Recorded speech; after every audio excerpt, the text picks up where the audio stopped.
Hello, welcome to the CIT training of crisis calls, lab calls, and MiVAN crisis intervention. MiVAN actually stands for Michigan Victim Advocacy Network. My name is Melissa Smith. I am the criminal justice advocate at S.A.F.E, and I will be presenting this training today. Our S.A.F.E crisis hotline is our direct call line for persons who are experiencing intimate partner violence and/or sex trafficking. Our crisis hotline is located within our shelter, and we operate it 24/7 days a week, 365 days per year.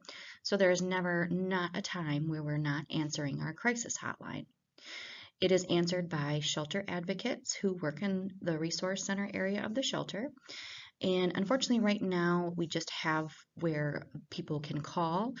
We don't have text messaging available at this time, but maybe down the line, that is something we will be able to add as well. We also do receive some messages and inquiries from persons through our agency website or our Facebook page. And so there are a few selected staff members who do respond to these messages and inquiries, and they are also considered people reaching out to our crisis line as well.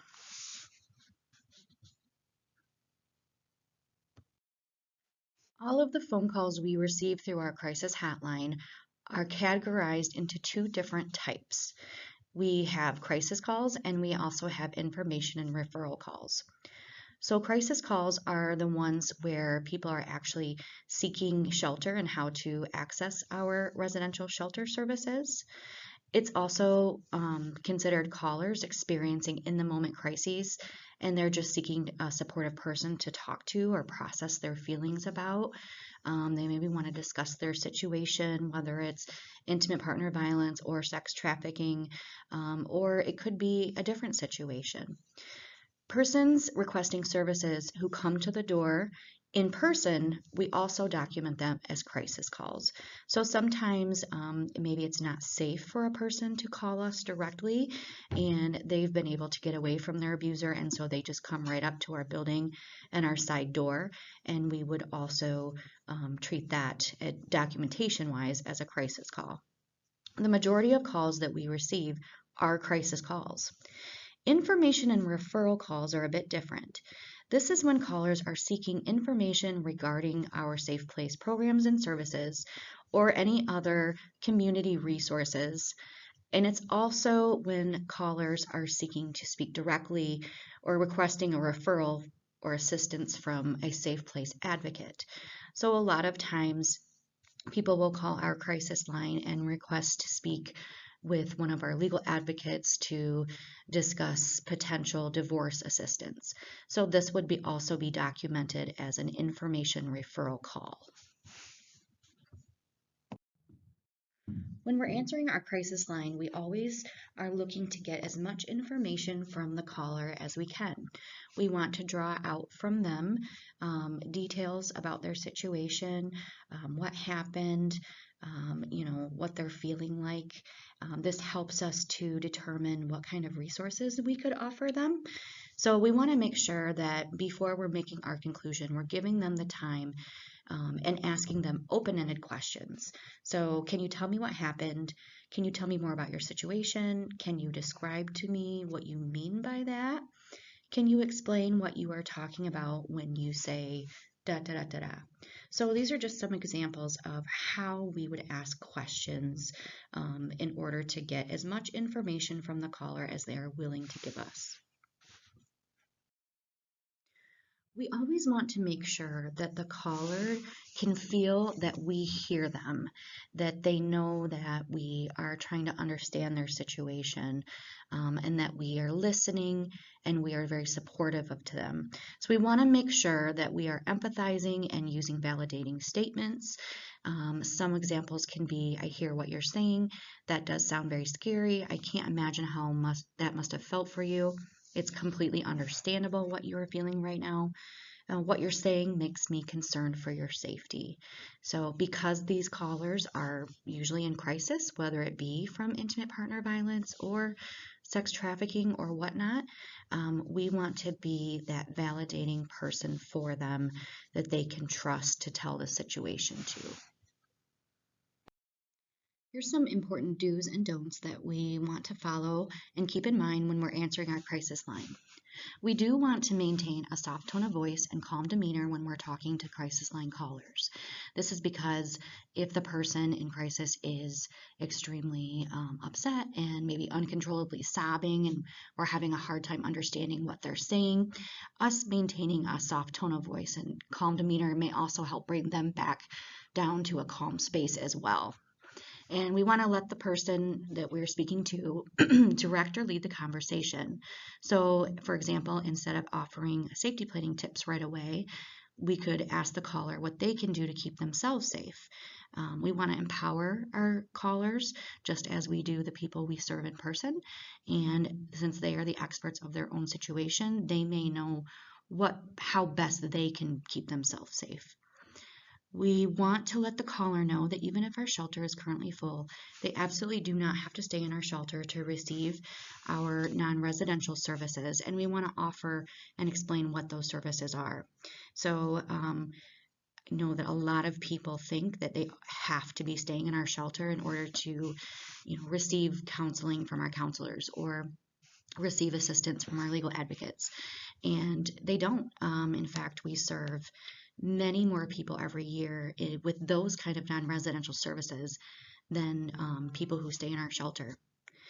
And then just to know that and keep in mind, we must follow the Safe Place mandated reporting policy and procedure if a caller discloses that child abuse or neglect has taken place. And sometimes that does happen. They will tell you that during a phone call. So that policy and procedure will be explained more in a different training. And now here's some don'ts. So we don't want to offer our opinions or advise clients what to do. We should never say, I think you should make a police report, or I think it would be best if you ...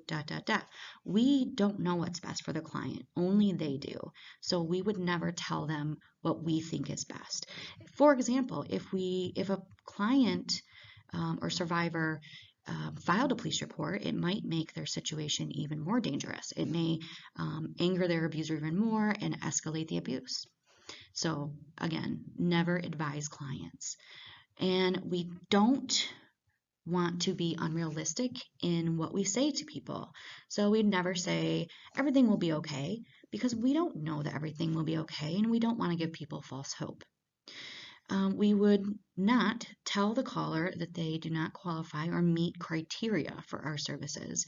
Instead, we can simply say, I'm sorry, I don't have any shelter resources for you at this time. However, I can offer you other services and resources such as ... So again, this is where letting them know about our non-residential services comes into play, or other maybe local shelters or homeless shelters that they could contact, those kind of things. And then we don't want to be super quick to end the conversation if we have the time to spend with the caller.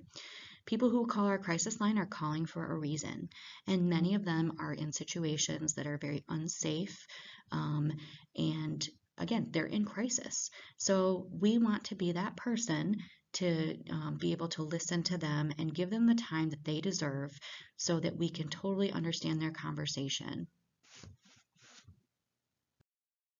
On the last slide, we talked briefly about the different non-residential services that we can offer callers who are contacting us through our crisis line. So we'll talk a little bit more about those. We offer trauma-informed adult counseling and children's counseling. We are offering support groups to folks interested as well. We provide legal assistance and advocacy, such as going to court with clients in which their abusers maybe have been charged with some kind of criminal charge. We can help them file for personal protection orders if they want, potential referrals for divorce and child custody assistance. And then we can offer basic needs resources and referrals to folks as well, such as connecting them with local housing programs, referring them to local organizations that they can get free clothing, maybe helping guide them with some employment opportunities or childcare options.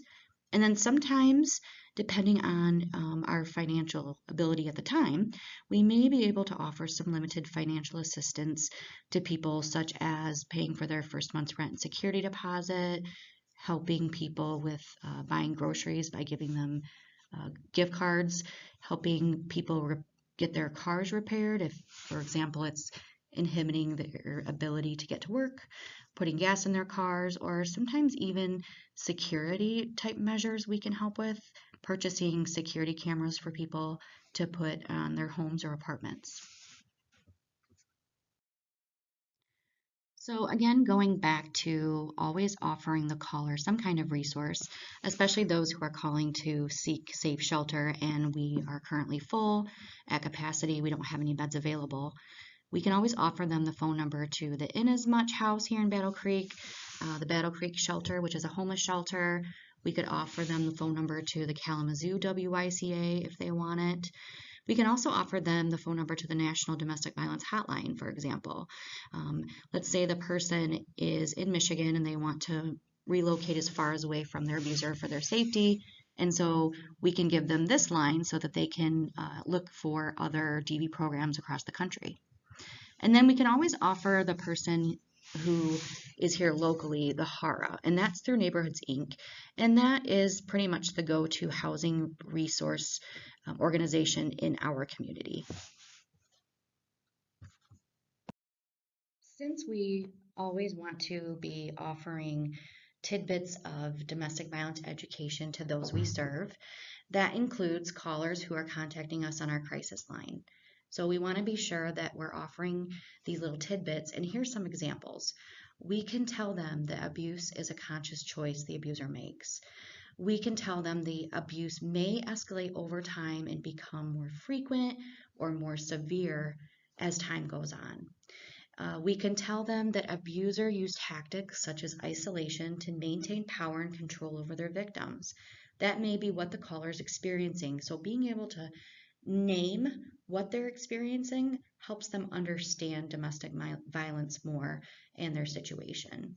So again, these are just examples.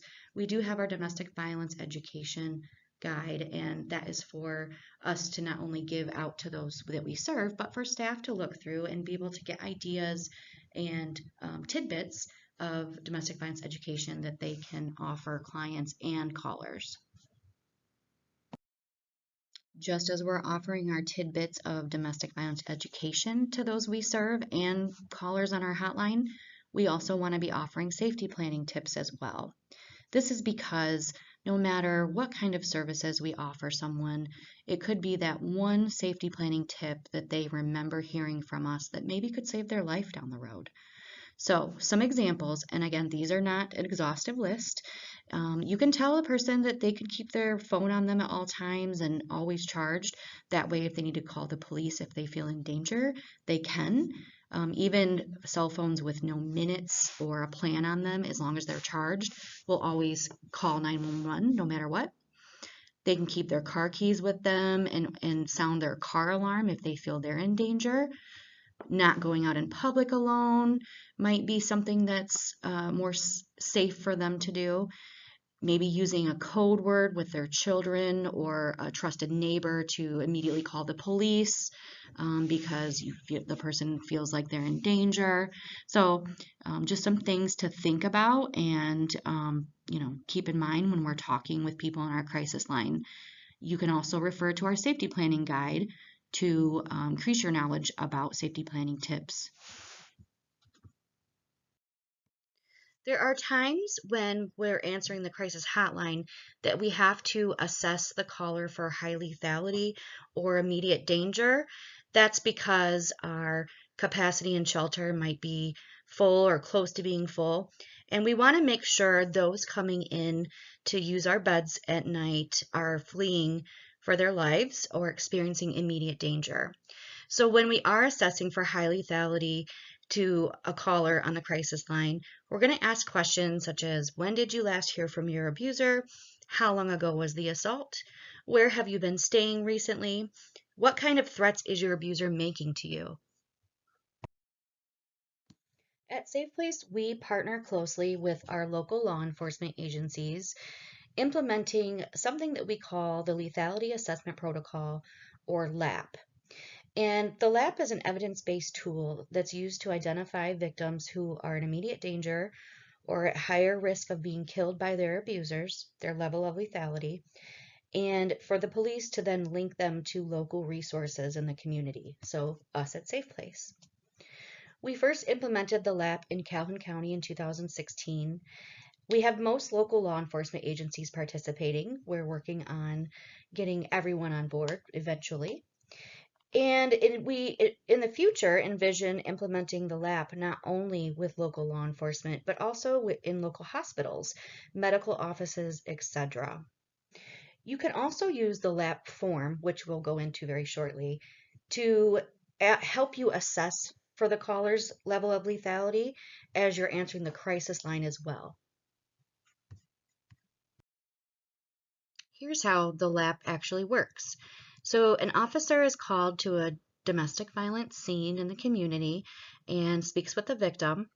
The officer asks the victim some informational questions and then reads aloud to the victim each of the 11 questions that are specifically on the LAP form.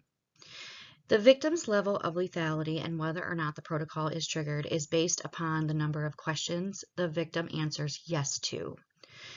And you'll notice that in the next slide, when we go over the form, if the victim answers one yes response to one of the first 3 questions, or at least 4 yes responses to questions 4 through 11, that is when the LAP is triggered. So this is the LAP form that we have implemented with Battle Creek Police Department. You'll notice at the top there's some sections just to gather some demographic information. So the victim's name, offender name, victim phone number, victim email. Does the victim identify as Native American or not? Was the offender arrested, or was there a warrant requested for the offender? And then the first 3 questions, I'll read these. Have they ever used a weapon against you or threatened you with a weapon? Have they ever threatened to kill you or your children? Do you think they might try to kill you? So again, the victim only has to answer yes to one of these questions in order for the officer to trigger the protocol. The next set of questions, this is where the victim only has to answer yes to 4 of the questions in order for the officer to trigger the protocol. So just a couple examples. Have they ever tried to choke or strangle you? Have they been violent towards you? Shift blame on you for their violent acts, constantly jealous, and or do they control where you go or who you see and talk to? Have they ever tried to kill themselves or threatened to kill themselves? So again, these are just a few of these questions from 4 through 11. And then at the very bottom, you'll see some sections that the officer is going to fill out based upon whether or not the protocol was triggered. And we're going to talk a little bit more about those next. So when the officer triggers the LAP protocol, that means that they're immediately referring the victim to Safe Place, and the officer makes a phone call to our crisis hotline.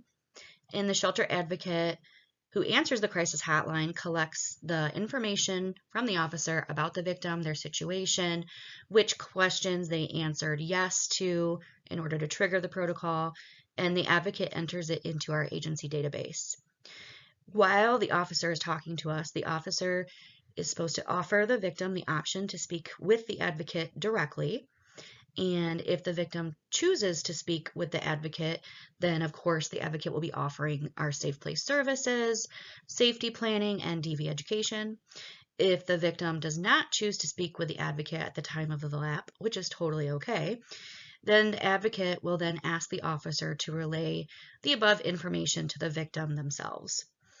And the advocate will still collect the information from the officer about the victim, their situation, and enter it into our agency database. Finally, the officer will submit a copy of the completed lap form to SafePlace, specifically to our criminal justice advocate, which is myself, so that I can follow up with the victim via phone or by email at their request. And this is again why we have them, give us their phone number or email if they choose to. And that way I can offer them follow-up services shortly after the incident. If the lab referral is not triggered, meaning that the victim did not answer yes to at least one of the first questions or yes to at least 4 of the questions in the lower section of the lab form, then this means the officer does not need to call Safe Place Crisis Hotline to speak to the advocate or submit a copy of the lab form to Safe Place. However, if the officer wants to, they can still choose to trigger the referral even if the victim did not answer yes to the specific questions. Sometimes they'll trigger it just because the officer believes the victim is in a lethal situation and may be killed by their abuser. So a lot of our officers, they may have responded to a lot of the same domestic violence calls with involving the same parties, and potentially multiple times through the years. And so the officer themselves might get to know whether or not the situation might be lethal, just based on their gut instinct. And now myself and our shelter manager, Katie, are going to do 3 different crisis call role plays for you. This is scenario 1. Safe Place, how can I assist you? Hi, I'm looking for shelter for myself and my 5 children. Are you safe to talk right now, or do you need me to call 911? You don't need to call 911. He's not here right now. Okay, can you spell your name for me, please? Sure, it's KATIMCCULLOCH. Thank you, Katie. Can I ask who you are referring to as he? And please tell me more about why you are looking for shelter. He is my boyfriend, and we have to go because we're not safe here. Okay, I hear you saying it's not safe where you're at. Why do you feel you're not safe? Because he is crazy. Can you tell me what you mean by he's crazy? Last night, he put a gun to my head and threatened to kill me. He hit me in the stomach at least 3 times. I'm 6 months pregnant, too. He's going to kill me and our kids. I just know it. I am so sorry to hear this, Katie. I imagine this must be terrifying. You don't deserve to be treated this way by him or anyone. Do you think you might need medical treatment? Do you want me to call an ambulance for you? No, I just need to get us out of here before he gets home. Okay, where is he at right now? He's at work until later this evening. Okay, and what are the ages of your 5 children? Their ages are 2, 5, 9, 12, and 16. Can I put you on hold briefly to see what kind of resources we might have for you? Yes, that's fine. It looks like we do have a room large enough to accommodate your family. Do you have a safe way to get here? No, he takes the car to work. Do you have any family or friends you can call that would be willing to bring you to us? I can try my mom. If she's home, she could get me and the kids. Okay, great. Do you know when you'll be able to get here today so I can put the room on hold for you? I'm not really sure. It really depends on my mom. Okay, I can put the room on hold until 9 p.m. tonight. Can you call back as soon as possible to let us know if that time will or won't work for your mom to bring your family in by then? We may be able to extend the room hold for you if possible. We just can't hold rooms for more than 24 hours. Yeah, I will. Thank you. You're welcome. If he comes home before you're able to leave, you could take the kids into a room where there is an exit so you can get yourself and your kids away from him quickly if you feel like you need to do so. I also want to make sure you're aware that you can only bring to shelter 3 large garbage bags or suitcases of belongings, such as clothing that you and the kids might need. We can always provide you with toiletries and bedding you might need. Can I bring in my own food for my kids? Sure, you can do that. Even though we do provide some food, you are welcome to bring in your own specific food items if you want. If you have enough time to safely do so, you could try to pack up any identifying documents to bring with you if you can. Documents such as birth certificates, social security cards, your ID, insurance information, and food stamp card can be really important to have with you so that you can access specific resources. Also, Every person staying in our shelter is expected to complete a daily commitment during your stay here, except for children. Are you okay with all of this? Yes, I'll be in touch as soon as I can. Okay, we'll talk to you then. Thanks. Crisis call role play scenario 2. You've reached Safe Place. How may I help you? I need a bed. Are you safe right now? Do you need me to call 911? I'm safe. I can talk. Okay, can you spell your name for me, please? Yep, it's Melissa Smith, Melissa Smith. Thank you, Melissa. Have you ever been here before? Yeah, but it was a few years ago. Okay, can you tell me, please, what's going on as to why you're needing a bed right now? I got kicked out of my apartment yesterday. Oh, no, I'm so sorry. Who kicked you out of your apartment? My landlord, he evicted me Oh, dear. Can I ask why he evicted you? because my girlfriend got mad and broke the door and punched the wall. Oh, I see. What was happening before your girlfriend got mad and did that? She was looking through my phone and saw a female friend of mine who I was texting with, so she accused me of cheating on her. Does she go through your phone often? Oh, yeah, all the time. She always thinks I'm cheating on her, and I'm not. Wow, it sounds like she's very controlling of you. Yeah, she constantly calls me a whore and a slut, too. I am so sorry. You don't deserve to be treated that way. Abusers can be very controlling because they want to have power over you so that you don't want to leave them or end the relationship. Does she ever threaten you in any way? Yesterday, right after we got kicked out of the apartment, she told me it's my fault, we have nowhere to go now. I got scared and ran from her because she started pushing me and saying, I'm about to fuck you up, bitch. She's done it before, so I'm sure she'll do it again. Have you heard from her since yesterday? Oh, yeah, she's been blowing up my phone all last night and today. Okay. Do you have any children that would be coming into shelter with you? No, it's just me. Okay. Can I put you on hold for a moment to see what kind of resources we might have for you? Yeah, that's fine. It looks like we do have a bed available for you. Do you have a safe way to come here? Yeah, I should be able to find a ride there. Great. Do you know when you'll be able to get here today so I can put the room on hold for you? I have one more trip to make to get the rest of my stuff into a storage facility, so I should be able to be there within the hour. No problem. I'll put a bed on hold for you until 3 p.m. today. Please also know that you can only bring to shelter one large garbage bag or suitcase of belongings, such as clothing you might need. We can provide you with any toiletries and bedding you will need. Also, every person is expected to complete a daily commitment during your stay here. You always have the option to make sure to keep your phone charged and on you so you can call the police if you feel you are in danger. Okay, thanks. You're welcome. See you shortly. Crisis call roleplay scenario 3. Thank you for calling Safe Place. How can I help you? I was wondering if you had a bed available. Are you safe to talk right now, or do you need me to call 911? No, I've stayed there once before, like 2 years ago. Okay, can you spell your name for me, please? It's Katie McCullough, KATIMCCULLOCH. I'm not seeing that name in our database. Could it be under a different last name by chance? It's probably under my maiden name, which is Workema, WERKEMA. Okay, I found it. Thanks, Katie. Can you tell me what's going on? I have nowhere to stay. Where did you stay last night? On my friend's couch.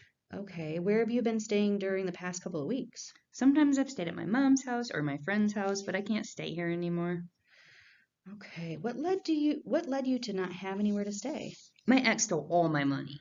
Oh my gosh. Was this ex is an ex significant other you're talking about? If so, how long ago did your ex steal your money from you? Yeah, he's my ex-boyfriend. I guess it's been about 4 months now. Okay, have you heard from him since he took all your money? And has he tried to contact you at all? No, I'm pretty sure he moved back to Detroit, where he's from. Gotcha. Can I please put you on hold briefly to see if we have a bed available for you? Sure. Unfortunately, we don't have any shelter resources for you at this time, but I can give you the phone number to contact the local homeless shelters if you'd like. Ugh, I've already called them. They don't have any beds either. You could try calling them back on a daily basis to see if they have a bed open. They do have their night shelter hours as well, which you can access even if their shelter is full during the day. Or I can give you the phone number to the homeless shelter in Kalamazoo if you want me to. That's the closest one besides the local ones here in Battle Creek. No, I don't want to go to Kalamazoo. I understand. Even though we don't have any shelter resources for you at this time, you can still receive any of our other services we offer, such as counseling, legal advocacy, PPO assistance. We can help with local resources and referrals, and you don't have to be staying in our shelter to access any of these services. Just let me know anytime if you're interested, even if you decide a year from now you would like to access any of these services. You can just give us a call. All right, thanks. No problem.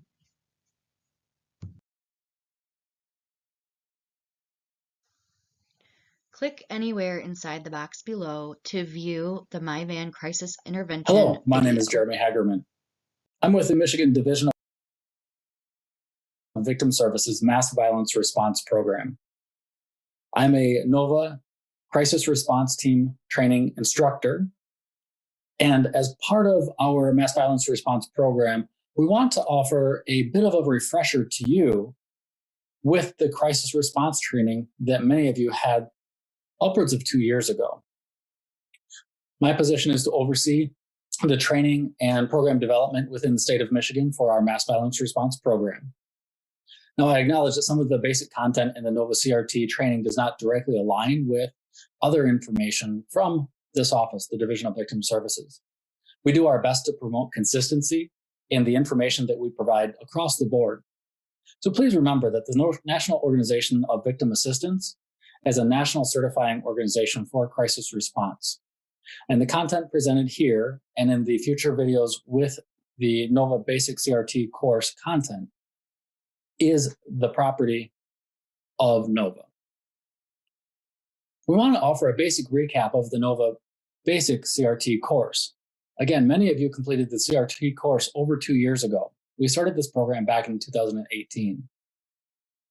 Due to the COVID pandemic, we're not able to offer the refresher material in person as we initially planned. As is normal, right now we're using online training via internet-based video. In this case, Zoom. Today, I'm excited to interview Roger Roberts with NOVA, the Director of the Crisis Response Services, and the instructor that most of you had for your basic CRT class. We'll be doing 4 short interviews with Roger in this series to present the overview of the basic CRT material. Today, we'll talk about the crisis intervention process, what it is and why we do it. And in the next couple of sessions, we'll also review the S.A.F.E model.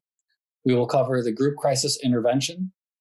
And then we'll also discuss special considerations, such as death, loss, and grieving, as well as self-care. I have with me today Roger Roberts, who's the Director of Crisis Response Services, and he'd like to help me walk through the process by talking about what crisis intervention is and why we do it. Welcome, Roger. Hi. Hi, Jeremy. Thanks. For those of the people who are with us and don't know who you are, can you give us a little bit of history about who you are and what you do? Absolutely. So if you're watching this and you're in Michigan, I was your instructor, at least one of the multiple instructors that we had there. So hi to everybody again, all of my wonderful friends in Michigan. I'm Roger Roberts. I'm the Director of Crisis Response Services and Training for NOVA, the National Organization for Victim Assistance. I have been with NOVA officially for the last 4 years as the director here. Prior to that, I was a contract trainer for NOVA for about 7 years. And I originally was trained in the NOVA model back in 2002. And at that point in time, I embraced the model very well. I loved the information that we were given, and we really put it into practice in our local community. And it was just something that I'm thrilled actually to be a part of NOVA and be able to continue to pass this wonderful information on to folks. So thank you for having me. Oh, thank you. Everybody's expressed their interest in being able to see you and hear your voice. So unfortunately, due to COVID, we're not able to do this in person, but by Zoom Right. is the new normal for all of us. So we certainly are excited to have you here with us today. Yep. So Thanks. talking about crisis intervention, what is the basis to crisis intervention and why do we do it? Right, that's a great question. So why do we do crisis intervention? And we need to, for starters, we need to do it, and we need to do a whole lot more of it. I'm starting to see, and especially since you brought up COVID, that is, we're in an environment where there's a lot of folks who need some intervention, and I'm excited to be able to weave that into talking about this in the next, several episodes that we may have here. But we do crisis intervention, and I like to refer to it really as a behavioral inoculation, because it's something that, this is not therapy and this is not counseling. So we're kind of coming in and being able to work with folks at a moment in time where they just need a little something extra. And so for us, what we know is that we need to do crisis intervention because it can affect us both physically and mentally. If we've experienced a traumatic event and we are unable to process it, or to be able to kind of find a pathway to heal or integrate that into ourself or our understanding of the world. So, and when we look at it, we're really looking at it. We know, like, for example, like with youth and children, that if they experience a traumatic event at an early age, if we're talking, sexual abuse, neglect, any one of those kind of things, that alarm response that happens in the brain that releases all of those chemicals, if we're unable to come in and intervene for those children to be able to shut off that alarm response, what happens is the brain is then really steeped, and it sets in those hormones, and it actually changes the neurodevelopment of a child. It can stop the neurodevelopment of children, and we know that it has a profound effect at an early age.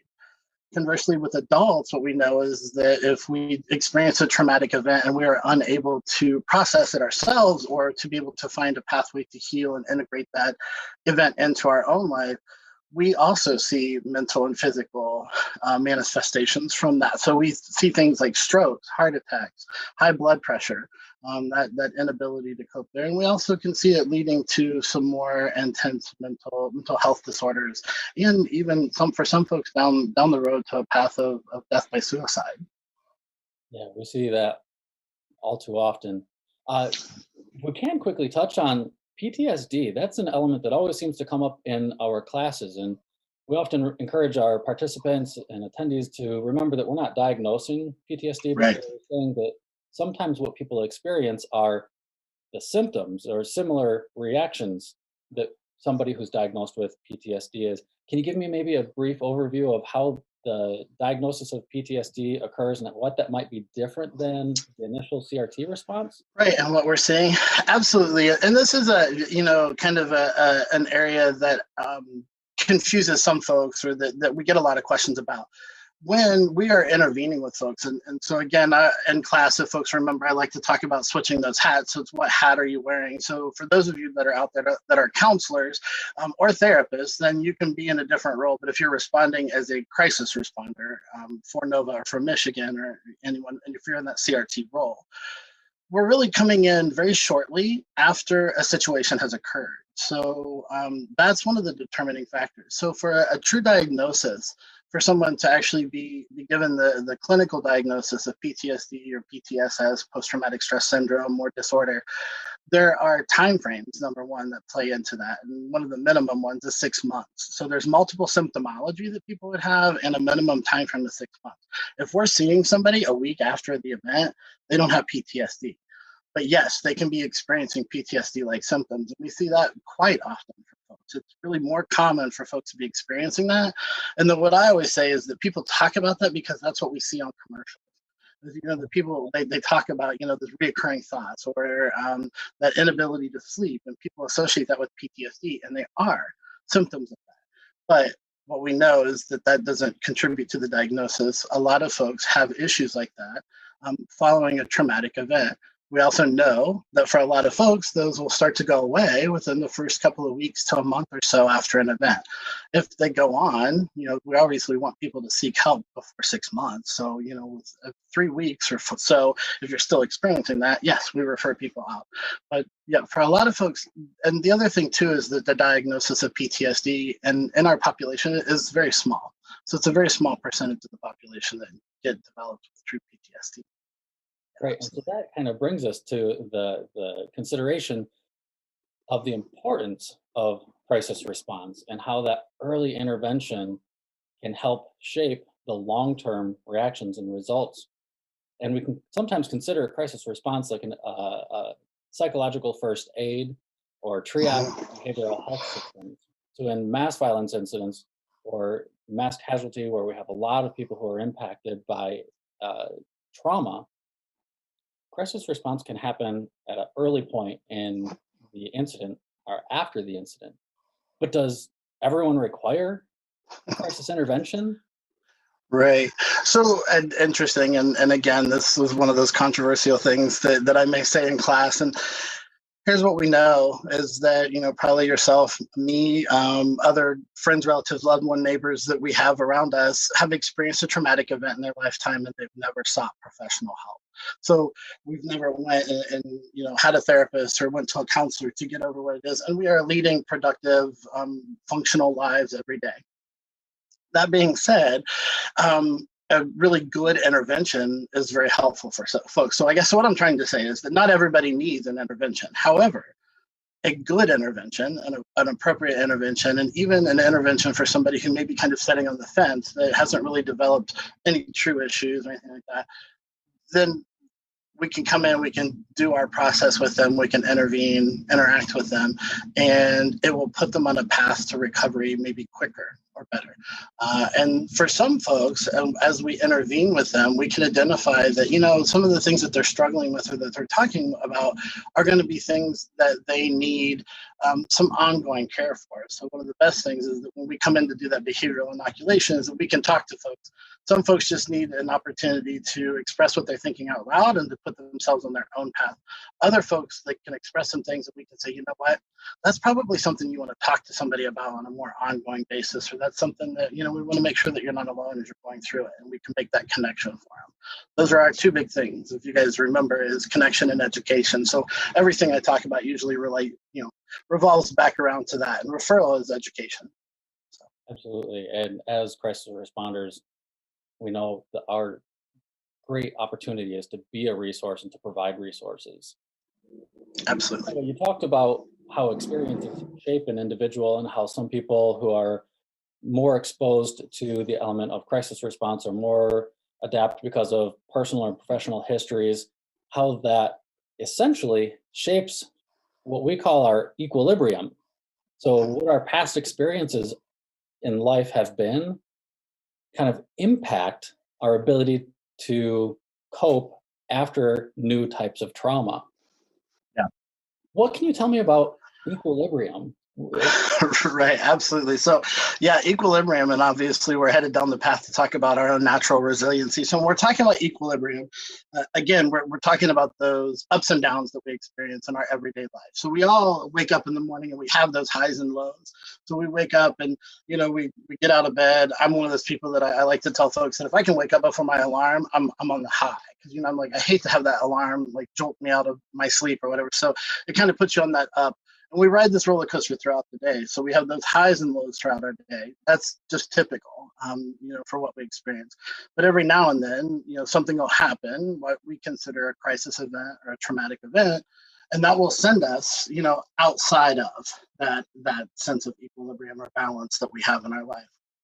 And when something like that happens, what we're looking at doing, and when we can intervene with folks through, again, education and connection, what we can provide for folks is this ability for them to encompass that new event that has happened in their life, to have an understanding around what has happened in their life. And then that's where we kind of develop this sense of new normal. So if we're looking at this as normal, and then something happens and it falls outside of our normal, what we're looking at is we're not trying to shove that experience back up into our normal everyday life. What we're saying is that our normal everyday life is now encompassing what it is that we have experienced. And we get to that new normal through education and connection. Here's the new piece of what I like to be telling folks, and this is where it kind of is the COVID era of this, which is that what we're really trying to do is to get folks to have an acceptance of that new normal, to be able to say, okay, this is the new normal. This is my current reality. What we want folks to know is that you don't have to like it. And so that's the thing, is that because we one of those things we'll get through when we talk about our resiliency is that having a staunch acceptance of reality is one of those things. So being able to say, you know what, this is my new normal, but I don't have to like it, but I have to be able to realize that you know what, I had this experience. I've been able to look at it, deal with it. I have some coping mechanisms now, maybe that I didn't have before. And so then that is where my sense of this new normal comes from. Right. And an early crisis intervention allows individuals to kind of process those Oh, yeah. reactions that they had and to learn how to operate, at least for the next couple of days or couple of weeks, Hmm. within that new boundary system. And if after a couple of weeks or a couple of months, people are still having those highs and lows, emotional fluctuations, and they're operating outside of that realm of normalcy, that's when we know that they really are in need of longer term behavioral or mental health therapy. And that's part of an element of the crisis response is being able to help triage some of those people Right. for the behavioral health system. So we really do have that opportunity, I know specifically within Michigan, to be able to help route after a mass violence incident how people can operate in the immediate aftermath before maybe perhaps before behavioral health is even available to some individuals. And especially with Absolutely. COVID is getting into a behavioral therapist office is pretty backed up right now. So Absolutely. uh, Well, and people will remember from class, this is also the new example of a no low point event. So when we talk about the idea of a low point event versus a no low point, we now have a new example of that, is that we don't know where we are with the COVID event. So we don't know if we're in the beginning, the middle, or the end of this. Will the vaccine be, the predictor that we're close to the end of the event? The reality is that in a no low point event, we're constantly having to we're doing this with our equilibrium, is that okay, now we've adjusted to wearing masks, and then they say, so it's kind of that whole idea of we're constantly seeking a new normal, and we get to that from education and connection. yeah, absolutely. And then, as we mentioned, we'll be moving into in the next podcast the S.A.F.E and how we can operate within some of those systems and what crisis response or crisis intervention allows us to do for people. So we Absolutely. talked on equilibrium, and we touched on to the element of resiliency that it can wane and moves over time. What can you tell me about maybe some of the physical and mental well-being and the aspect of resiliency and how that changes? Right, absolutely. So our resiliency really is a determining factor with how well we can, in a sense, how well or how quickly we can right our equilibrium, how quickly we can kind of get to that new normal, and a lot of it is determined by our resiliency. So when we're looking at our resiliency, what we know is that there are two pieces that really kind of play into that. One is physical well-being and mental well-being. The other part of resiliency is supports, which is those natural support systems we call connection that folks have. The interesting piece, though, if we're talking specifically about, we are all innately born with resiliency. Those are those survival instincts in a sense. And so we're born with some resiliency. A lot of that is based off of our physical and our mental well-being. What we also know, and again, we don't really get into this a whole lot in our basic course, we do in advanced, but in our basic course, that over time, this natural aging process that happens for us, those abilities wane. So we start to lose some of our physical capabilities. And, at the same time, our mental faculties also start to decline. So there's things that we can do throughout our lifetime that will help to bolster those pieces that will help us to stay more resilient or continue to be resilient. But we also have to have an understanding that there's a natural waning process to some parts of this resiliency, where true also, or that is true also for support. Thinking that, we look at what are the support systems that we have, being family, coworkers, our classmates when we're in school. And as we age, think about people who've retired. So they no longer have coworkers. Or as you get up in years, if you get to 80, 90 and beyond, your peers, that population starts to grow. Starts to shrink as well. So those are those kind of pieces that are important for us too, although we can continue to bolster support systems, which is why, we want folks to be able to continue to stay active and join support groups. It's also why we see folks as they age, if they have moved away from any spiritual system, that they might start to gravitate back towards it. And again, to be able to have that physical connection with folks. Absolutely. Not right now, obviously. And we know that where people are individually when they experience trauma over multiple different time spans in their life. That's an understanding for us, is to be able to understand where an individual is at. Their reaction to trauma is then based on their life experiences. And so it's important for us to have that recognition when we work with somebody in a crisis intervention who is younger versus how the elderly or even middle-aged, how they might react differently. In our basic class, you talk about Sheryl Sandberg and the 3 Ps. Yeah, What absolutely. So Sheryl Sandberg and Adam Grant and her book Option B, which is great. If anybody out there hasn't gotten it, you guys should get it and read it. That's something to do while you're stuck at home or working from home with COVID. So those 3 Ps are personalization, perseverance. I'm sorry, not perseverance. That's funny. Personalization, permanence, and pervasiveness. That's funny. I was talking about that earlier today. So that personalization is thinking that you're responsible, that you're the reason why this has occurred. And that is a deterrent to our resiliency, in the sense that if we can't get if we feel responsible, then it hinders our ability to move forward. So we have to be able to consider that there are other outside factors that were beyond our control, that are responsible as well. So we don't share the complete blame for any incident that happened. And then there's pervasiveness. And pervasiveness is when a small situation, it may not be small, I shouldn't say it like that, but when a situation that happens in one area or segment of our life then has the ability to permeate into every other area of our life. So it's this pervasiveness. It's the weeds in the garden that take over. It's the English ivy that's beautiful, but then eventually is consumes everything in its path. And that is what pervasiveness is for us. And so that's like if you happen to lose your job, or you're let go, downsized, fired, anything from a job, and then you allow that negative piece, or that single moment that happened, then begin to deteriorate your relationships with people, and then to allow that to deteriorate your own physical health or whatever. So that one event becomes very pervasive in your life. Obviously a deterrent to our resiliency. And then the last one is permanence. And I always talk to people about permanence as being like this dark cloud that follows you around. And we hear it come out in folks when we're interacting with them, when they say, I'll never be able to smile again. Will I ever be able to love again? I'll never be able to do, anything. People in the last class said, I'll never be able to dance. And I'm like, absolutely. And that's what we're talking about, is that when we allow that to happen, we almost forget that there's this idea that there's a future.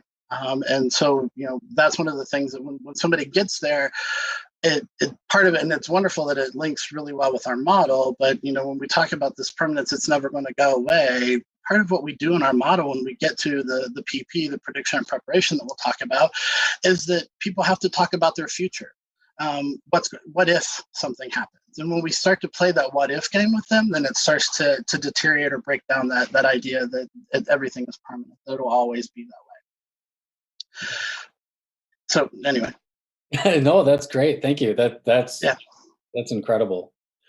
You talk about the prediction and preparation aspect, and we know on the opposite end of the prediction and preparation, that point of being able to move forward in life, are some of those basic elements of safety and security. Mm-hmm. The Maslow hierarchy of human needs is kind of one of those base elements that outline for us how safety and security happens. What if we're lacking that safety and security, and how does that pertain to the Maslow chart? Yeah, absolutely. But let me jump back really quick, Jeremy, and then I'll come back to Maslow, because it'll build on that. So the other thing that we've realized about resiliency is that those are the 3 things that get in the way. Let me tell you about the 3 things that we have found that kind of go along with that whole piece of bolstering our resiliency. And this came out of it was a Harvard business review book that I had found, and it actually talked about business resiliency. But when I was reading it, I'm like, oh no, this is people. So I finally found the opposite to those 3 things that get in the way. And what we are trying to do, and again, it links up so well with our model, is the 3 things that are the things that bolster resilience are a staunch acceptance of reality that I've kind of talked about. So I'll tell you about that. A deep belief that life is meaningful, and this uncanny ability to improvise. And so when we look at our model, this staunch acceptance of reality, and that's that whole understanding it is what it is, this equilibrium piece, that we like, how do we get to that new normal? And part of that is that acceptance piece. And so it is what it is. And so through a lot of what we do, especially with ventilation and validation, is getting folks to say, okay, well, here's where I am, and even if it sucks, yep, it sucks, but what am I going to do, kind of thing. And then that deep belief that life is meaningful. This really came from a lot of Viktor Frankl's work, and one of the things that we try to do for folks, again, through ventilation and validation, and just their ability to kind of tell us, is we try to plant that seed of, what does this event mean to you? What significance are you going to let this event have in your life? And being able to kind of lead them down a path where they can begin to talk about that. And in a sense, then that integrates that experience into their overall life, which will allow people to move forward. And then the last piece is this ability to improvise. And we really find that through prediction and preparation. So if people can improvise, this is why we play the what if, like, what do you think is going to happen? And if somebody's concern is, well, a year from now, will I still be able to, be paying my bills or anything like that? And we say, okay, so what do you think you can do? And when we get them to begin, that starts that empowerment piece, that we can start to break that down for them, and we play that what if kind of piece for them. So not only do they have a future, but they also become more resilient in that sense, that they can kind of look at a problem and say, maybe there's multiple solutions for it. So that leads me to the hierarchy.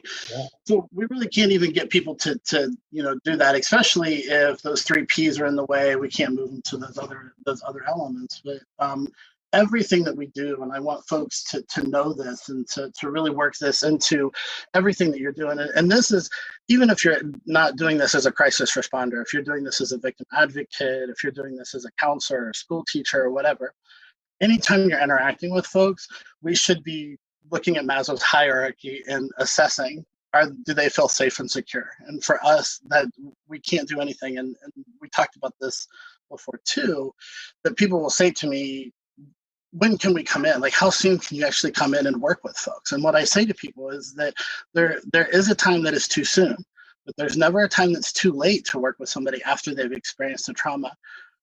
And even though I say that there's a time that's too soon, what I mean by that is there's a time that's too soon for them to start to process the experience that they've had. But what we can do is come in early and help them to establish that safety and security. Safety and security is, if you remember again, safety is physical and security is emotional.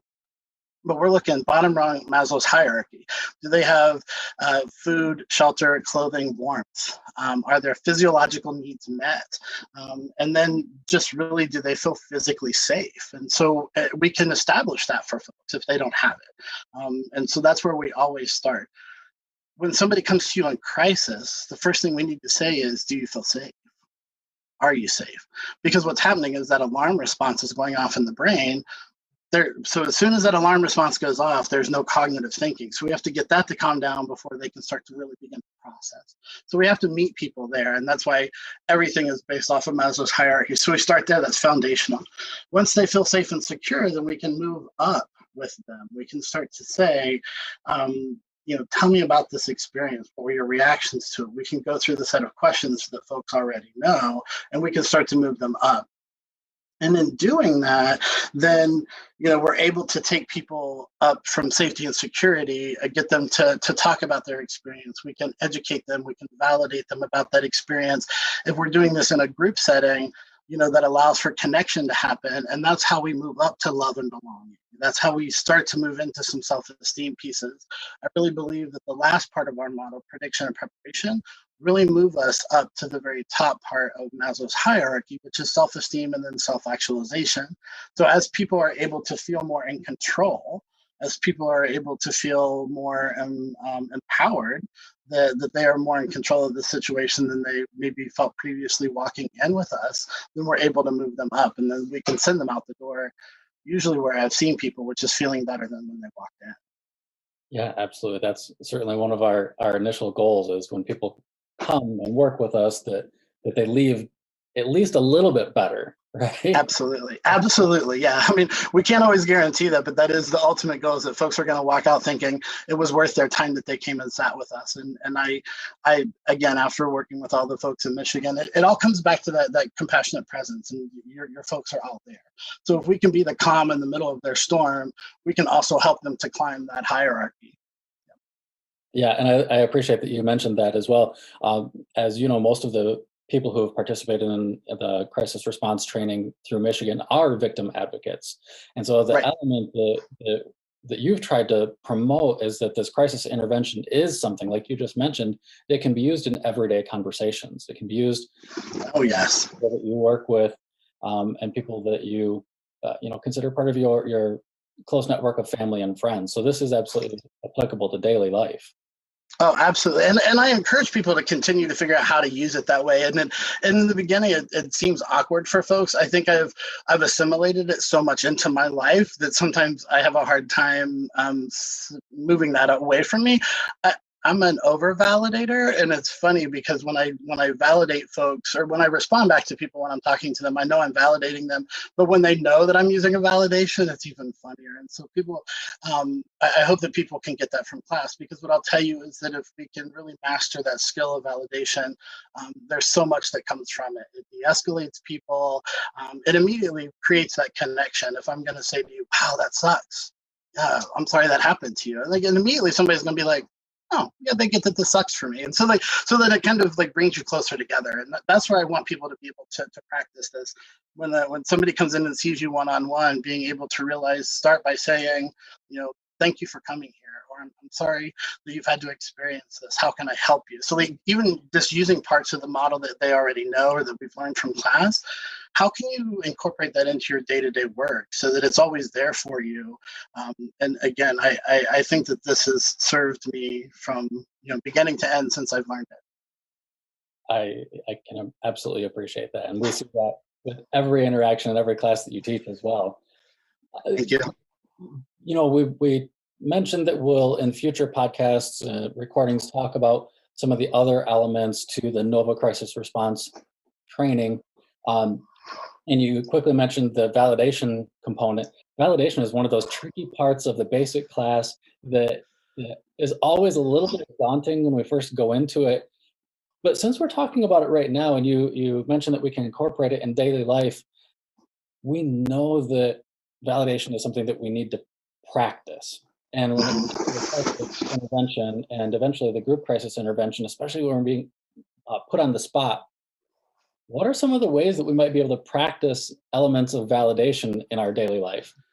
Oh, that's wonderful. Yeah, so thanks. So, and it's interesting. So hopefully folks out there have been receiving our newsletter that we've been generating here at NOVA. Hopefully you're on our email list. You're getting that.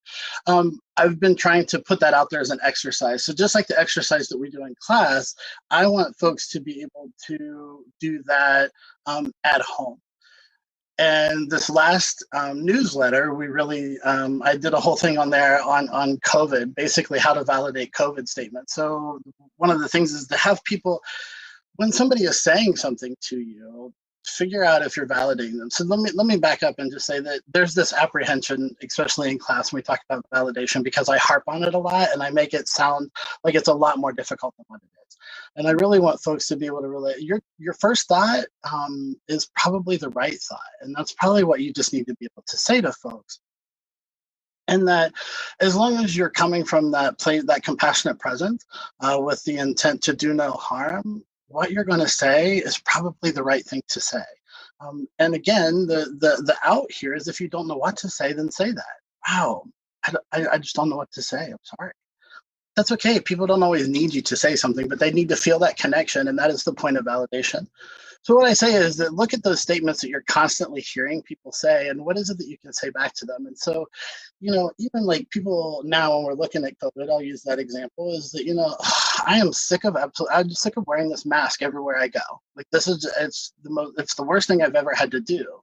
If we can validate that, not only because even if we agree with it or don't, but absolutely saying, yeah, you know what? It's a disruption in your life, isn't it? just being able to say like, yeah, this continues to make you feel less normal, or it continues to make this, stick out, or anything that you can say that just kind of connects with that person. It's not about saying, well, you have a choice to not wear the mask. Like, it's not about that. You see how there's a difference between those validations. And if you're going to say, well, you don't need to wear the mask, you don't have to wear the mask if you don't want to. It's not about that. Let's validate the fact that they're choosing to wear the mask, but it's still frustrating. So let's kind of validate that emotion that they're expressing to us. So and I think that if we just continue to do that, if we seek first to validate folks, then sometimes it kind of changes the course of the conversation as well. And Kelly and I, and most of you out there may know Kelly and some don't, but Kelly and I, as we've worked together, we've also realized that what we've always referred to as complaining is really ventilation. And that's when we're doing the everyday stuff, what we really look for is people who complain. So if somebody's complaining, if we can validate that complaint, if we can validate that ventilation that they're doing, then you might see a change in the conversations that you have with folks. Right. And so that gives us this whole round basic picture. Like we've talked about, trying to do a refresher here of Right. element of crisis intervention. And absolutely, it's why it's so important. It's so important. There's absolutely the starting point right after a traumatic incident occurs.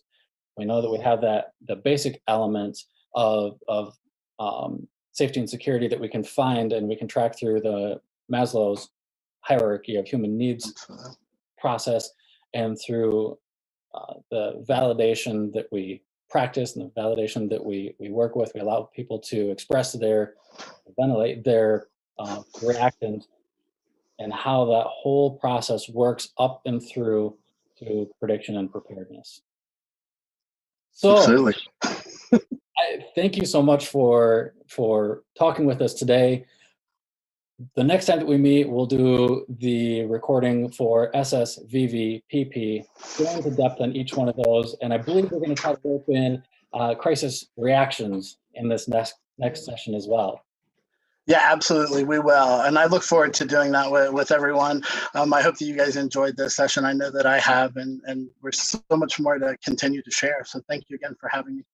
Thank you. If you don't mind, you mentioned the CRT newsletter. Do you want to put in a basic plug here for how people might be able to sign up for that if they're not already plugged in? Absolutely. Well, and really, you should be getting it, but if not, you can always send myself an email. So send an email, or if anytime you guys want to contact me, feel free.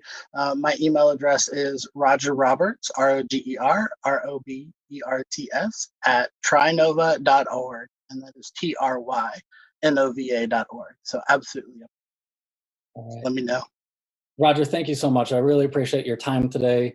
Thank you for the extra insight as we get started into this probably 4-part series on the NOVA Basic Crisis Response Team Training and our refresher. Thank you so much. I look forward to talking to you again soon. Thank you. Thank you. Goodbye.